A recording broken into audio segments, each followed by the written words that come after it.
ఎట్టకేలకు అరుణాచలం మోక్ష మార్గానికైతే గనక ఒక కొత్త టెక్నాలజీని ప్రవేశపెట్టారు. అంటే అరుణాచలం మోక్ష మార్గంలోకి వెళ్ళాలి అనుకుంటే ఈ టెక్నాలజీ వాడిన తర్వాత మాత్రమే వెళ్ళగలరు.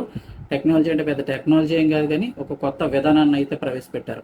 ఎవరు వెళ్ళాలి, ఎవరు వెళ్ళకూడదనేది అయితే గనక అర్హత ఎవరికుంది లేదనేది నిర్ణయిస్తారు.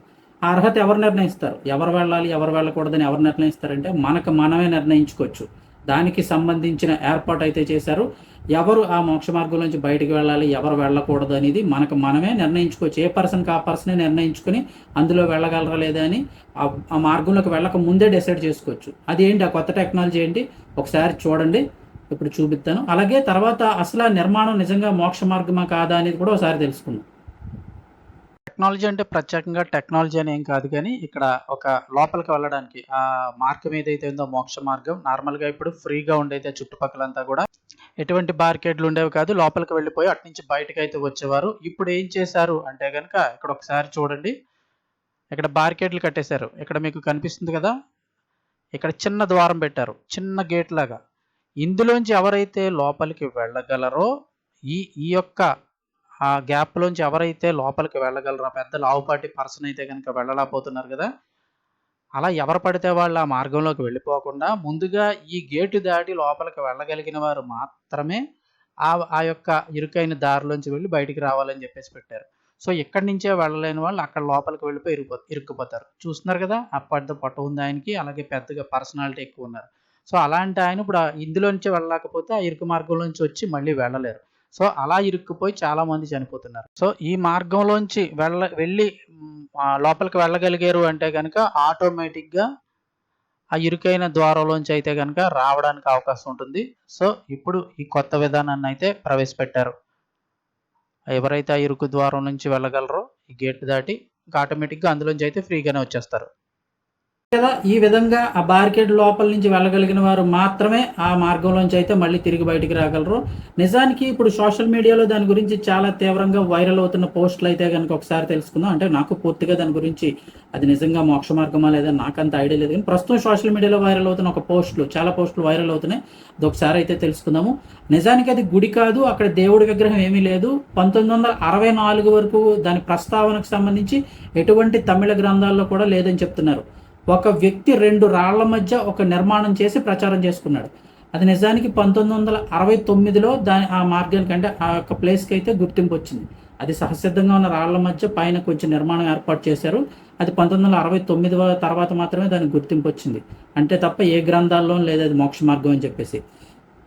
దాని పేరు ఇడక్కు పిళ్ళయార్ అంటారు. అంటే ఇరుకైన వినాయకుడు. ఇడక్కు పిళ్ళయార్ అంటే ఇరుకైన వినాయకుడు అని అర్థం.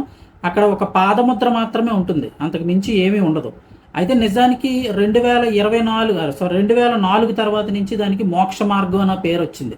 దానిలో దూరితే మోక్షం వస్తుందని ఒక తప్పుడు ప్రచారం అయితే చేశారని చెప్తున్నారు. వాస్తవానికి దాన్ని కట్టించింది రంగనాథం అనే వ్యక్తి. ఆ వ్యక్తి చెప్పిన వివరాల ప్రకారం తిరువన్నామలై ఆలయానికి కానీ మోక్ష మార్గం ఇలాంటి పేర్లు కానీ దానికి ఏమి సంబంధం ఏమీ లేదు. 1964 నుంచి ప్రచారంలోకి వచ్చి 2024 తర్వాత నుంచి విపరీతమైన భక్తుల జనాలతో నిండిపోతూ అది మోక్ష మార్గం అని పేరు వచ్చింది. ముఖ్యంగా దాన్ని వాడేవాళ్ళు తమిళనాడు వాళ్ళు ఎవ్వరూ దాన్ని వాడరు. కేవలం తెలుగు రాష్ట్రాల నుంచి వెళ్ళిన ప్రజలు మాత్రమే అది మోక్ష మార్గం అందులోంచి దూరి బయటకు వస్తూ ఉంటారు. మ్యాక్సిమం అక్కడికి వెళ్ళే వాళ్ళు 90% తెలుగు ప్రజలు మాత్రమే అని చెప్తున్నారు. అక్కడ నిజానికి ఏ దేవుడు లేడు. అక్కడ మెట్ల మీద ఒక చిన్న పాదముద్ర మాత్రం ఉంటుంది. దానికి దండం పెట్టుకుని వెళ్ళిపోతూ ఉంటారు. మామూలుగా మధ్యలో అక్కడ మెట్ల దగ్గర ఉన్న పాదముద్రకి దండం పెట్టుకుని వెళ్ళిపోతారు తప్ప అందులోకి దూరి వెళ్ళాలి అదేం లేదు. అలా ప్రచారం జరిగి అది మొదలుపెట్టారు మన తెలుగు వాళ్ళు. అక్కడ మోక్ష మార్గం అని మన పండితులు చెప్పే గుహ నిజంగా 1964లో 2 రాళ్ల మధ్య దాన్ని ఒక నిర్మాణంలో మాత్రమే రూపొందించారు తప్ప అక్కడ ఎటువంటి మోక్ష మార్గం అనేది లేదు. అప్పటి నుంచి దీన్ని తిరువన్నామలైలోని చిన్నకాడ వీధికి చెందిన రంగనాథన్ అనే వ్యక్తి దాన్ని నిర్వహిస్తూ ఉంటాడు. ఆలయాన్ని మొదటిసారిగా 1969 మార్చి 23వ తేదీన మరమ్మతులు చేయించి భక్తులకు అనుకూలంగా తీర్చిదిద్దారు. చిన్న ఉండేది, చుట్టుపక్కల కొంచెం కన్స్ట్రక్షన్ అయి చేసి భక్తులకు వచ్చి దండం పెట్టుకునే విధంగా తీర్చిదిద్దారు. అక్కడ వేసే రూపాయి 2 రూపాయలు ఏదో ఒక దక్షిణ ఎంతో కొంత 5 రూపాయలు 10 రూపాయలు ఆయన తీసుకుంటూ ఉంటాడు ఆ రంగనాథన్ అనే వ్యక్తి. అయితే 1976 2004 వరకు అక్కడ చిన్న చిన్న నిర్మాణాలు అయితే చేపట్టాడు. చాలా కాలం పాటు అది ఆయన స్వాధీనంలోనే ఉండిపోయింది. దానిలో వచ్చి ఆ హుండీ ఏదైతే ఉందో ఆదాయం కూడా ఆయనే తీసుకునేవాడు ఆ రంగనాథన్ అనే వ్యక్తి. గిరి ప్రదక్షిణ మార్గంలో ఆ గుహ నుంచి దూరి బయటకు వస్తే క్షుద్రగ్రహాల ప్రభావం పోతుందని, శారీరకమైన బాధల్లో ఉపశమనం కలుగుతాయని, ఇతర వ్యాధులు కూడా నయమవుతాయని మొదటి నుంచి ఉన్న ప్రచారం. అంటే ఒక రకమైన ప్రచారం స్టార్ట్ చేశారు, అందులోంచి వెళ్తే బయటకు వస్తే వస్తుందని చెప్పేసి. నిజానికి అరుణాచలంలో ఉన్నది అరుణాచలేశ్వరుడు. ఇంకా మీరు దర్శనం చేసుకోవాలి, ఇంకా మాకు ఏదైనా కావాలి అంటే కనుక రమణాశ్రమం ఉంది. రమణ మహర్షి గారు పైన తపస్సు చేసుకున్నటువంటి కొండ పైన గుహలు అవి ఉన్నాయి. ఆ కొండ మీద దక్షిణామూర్తి కొలువై ఉంటాడని అది భక్తుల విశ్వాసం. ఒకవేళ కుదిరితే కొండ ఎక్కి ఓపికంటే కొండ ఎక్కి వెళ్ళండి, ఆయన తపస్సు చేసుకుంటూ ధ్యానం చేసుకోండి. అరుణాచలం టెంపుల్ అంతా చూడండి, చుట్టుపక్కల ఏమైనా ఉంటే గుడులు చూడండి. కేవలం ఇది మాత్రం గిరి ప్రదక్షిణ చేసుకోండి, ఇందులోంచి వెళ్తేనే మోక్షం వస్తుంది అనేది ఒక ప్రచారం మాత్రమే అని చెప్తున్నారు. ఇక కొత్తగా పెళ్ళైన దంపతులు బిడ్డలు కలగకపోతే ఈ గుహ నుంచి బయటకు వస్తే బిడ్డలు కలుగుతారని ఒక ప్రచారం కూడా ఉందంట.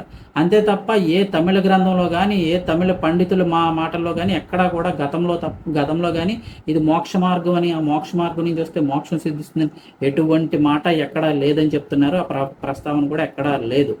సో యూట్యూబ్లో కొంతమంది ప్రవచనకారులు అత్యుత్సాహంతో చెప్పిందో లేకపోతే తెలుసో మరి ఎలా చెప్పారో తెలీదు, దాన్ని మోక్ష మార్గం అని భక్తులను అక్కడికి వెళ్ళేటట్టు చేశారు. ఇంకా అందులో మన తెలుగు వాళ్ళు ఏదైనా ఉందంటే క్యూ కడతారు కాబట్టి ఆటోమేటిక్గా అక్కడ క్యూ కట్టారు. మన రాజమండ్రికి చెందిన వ్యక్తి చనిపోయారు. అలాగే 2 రోజులు కూడా గడవక ముందు ఒక మహిళ మళ్ళీ ప్రాణాపాయ పరిస్థితి నుంచి అతి కష్టం మీద ఆవిడని బయటకు లాగారు. మళ్ళీ అక్కడ ఎవరైనా లేకపోతే ఆవిడ కూడా ప్రాణాలు ఇబ్బందిలో పడిపోను. ఇంకా సో అక్కడ అయితే కనుక ఎటువంటి ఇది లేదు, కేవలం వెళితే మీరు దండం పెట్టుకుని రండి. ఇంక ఇప్పుడు అక్కడ బార్కెట్లు పెట్టేశారు కాబట్టి ఎవరు వెళ్ళాలి ఎవరు వెళ్ళకూడదని మనమే నిర్ణయించుకొని, మనం అందులోంచి నిజంగా వెళ్ళగలమా లేదని మనమే నిర్ణయించుకొని వెళ్ళొచ్చు. సో ఇన్ఫర్మేషన్ ఇస్తే తప్పకుండా లైక్ చేయండి. మరిన్ని అప్డేట్స్ కోసం ఛానల్ని సబ్స్క్రైబ్ చేసుకోండి.